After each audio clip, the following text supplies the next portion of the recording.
Hey Technostuds! Our local area networks is what's going to interconnect all of our end devices. It's a pretty critical part of our whole infrastructure.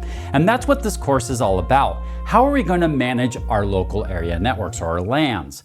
So in this video, let's cover and take a glimpse into what we're going to get into in this course. We're going to kick this course off talking about VLANs, or Virtual Local Area Networks. There's a good chance that we're going to want to segment our network. It's to our advantage to do that from a security and a management standpoint. VLANs allow us to split out our traffic or segment our traffic into multiple networks, even if we're on just a single switch. So we're going to get into VLANs and some specific types of VLANs. We'll talk about a default VLAN. We'll get into what a data VLAN versus a voice VLAN looks like.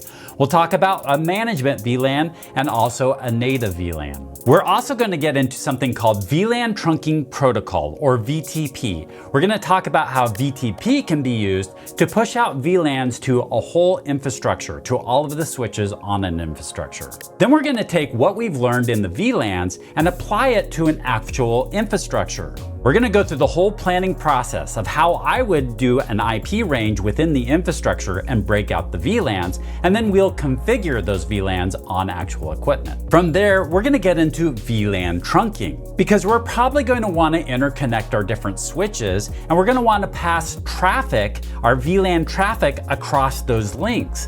And so we're going to use trunking to do that. 802.1q describes how we can trunk, how we can send data across the link, but the other switch understands what VLAN it's on. And we do that by adding a tag to it. So we'll take a look at this tag and see how it adds the information so the other switch knows what VLAN it's on. We'll also get into Dynamic Trunking Protocol, which is something that can dynamically set up trunking on our switches when we plug them in.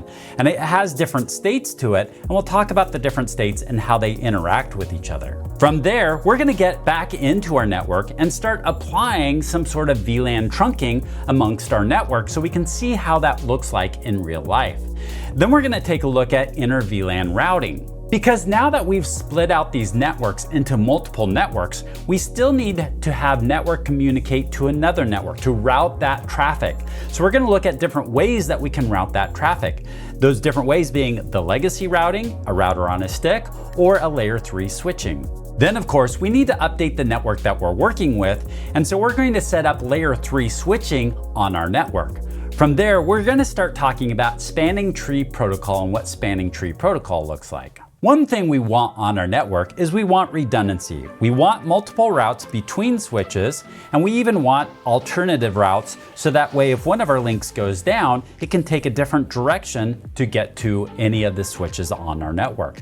Of course, this does create a problem. There's a loop that can happen with this, and loops can be devastating to our network. We're going to talk about those issues that we have with loops and how spanning tree protocol eliminates those issues. We're going to take a look at what bridge protocol data units looks like. It's information that gets transferred back and forth between these switches. And what will happen is they'll elect a root bridge, which will become a primary bridge, and traffic will be forwarded in the direction of that root bridge. So we'll talk about that whole spanning tree algorithm process and how to determine things like the root bridge. There's quite a bit to spanning tree protocol, so we're going to cover quite a bit, such as the different port states and how it transitions to these port states to bring these ports live. Then we'll move on to link aggregation. Spanning tree protocol will actually shut off redundant links.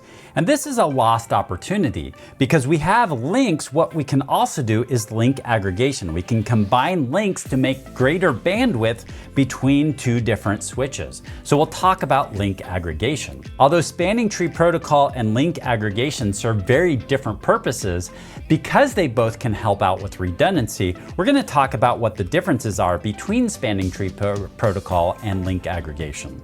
And with a lot of these protocols, there is an automatic setting that will automatically set up link aggregation. LACP is one of those, and so is PAGP. So we'll talk about the two different ways of automatically setting up these type of connections. Then we'll get into how are we going to assign addresses within our organization. And there's two ways we can do that, through DHCP and Slack. So we'll talk about that and then start implementing those within our network. We'll get into DHCP components, things like scope, lease time, reservations, and options, and how to set those on these devices. When it comes to assigning an IP version 6 address, we may want to set up via Slack and DHCP version 6 or DHCP version 6. And there's different flags that we can set on these devices to be able to set that functionality for the end devices. These end devices sometimes are on a completely different network, and that these DHCP requests need to be forwarded on to a completely different server or different network. And so we may need to set up a DHCP relay on one of these devices to relay it to another DHCP server. So we'll talk about those DHCP relays. There are also times that we want to set up an interface as a DHCP client. Perhaps we're plugging this router into some other device and it needs to automatically get an IP address. So this interface now needs to become a DHCP client. So we'll get into that as well.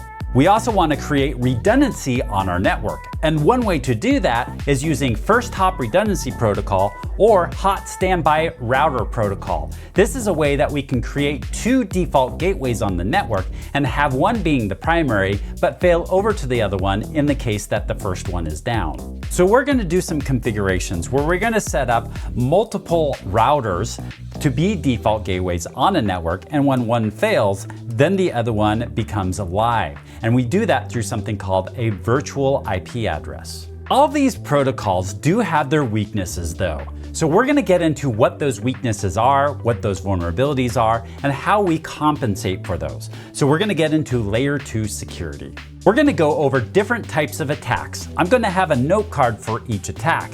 So an example here is the MAC address flooding. We're going to talk about what it is, how it works, tools that will actually carry out this type of attack, and how we are going to mitigate this attack.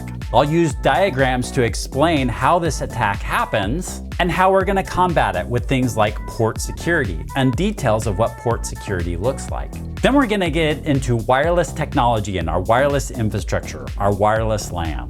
We're going to do a quick review over wireless LAN and talk about things like the 2.4 gigahertz before we dive deep into wireless LANs. We'll talk about the different channels and the coverage area, as well as how wireless access points act as a hub, not a switch. And we'll also cover things like lightweight access points and what those are. Really, this is about getting into the Cisco side of wireless access points. So we're going to talk more about the Cisco wireless access points and how to configure them using a wireless LAN controller. And there's going to be quite a bit of demo around this. So we're going to cover quite a few topics, but we're also going to get a lot of hands-on activity throughout this. So we'll learn a new concept and then we'll implement it on our network.